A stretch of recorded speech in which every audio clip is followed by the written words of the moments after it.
యెహోషువకు దేవుడు ఏ వాగ్దానాలు ఇచ్చాడు? నీ ఎదుట ఎవరు నిలవజాలరు అని చెప్పాడు. రెండోదిగా ఏం చెప్పాడు? నీ ఎబ్బరం కలిగి ధైర్యంగా నేను తోడన్నాను అన్నాడు. ఆ తర్వాత నువ్వు ఎక్కడైతే అడుగు పెడతావో ఆ ప్రాంతాన్ని నీకు ఇస్తానన్నాడు. ఈ 3 వాగ్దానాల్ని యెహోషువకు ఇచ్చాడు. ఇచ్చిన తర్వాత 3 సూచనలు కూడా ఇచ్చాడు. నువ్వు ఈ 3 చేస్తే ఆ 3 వాగ్దానాలు నీ జీవితంలో నెరవేర్చబడతాను. ఏంటవి?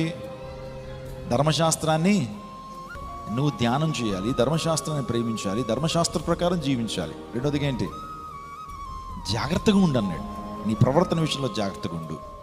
నువ్వు దేవుని ప్రేమించే విషయంలో జాగ్రత్తగా ఉండు. దేవుని ఆరాధించేటువంటి విషయంలో జాగ్రత్తగా ఉండు.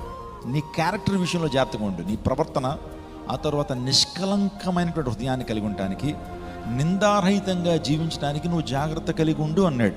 ప్రతి విషయానికి జాగ్రత్త అవసరం. ప్రతి విషయానికి జాగ్రత్త, మన ప్రవర్తన విషయంలో జాగ్రత్త అవసరం.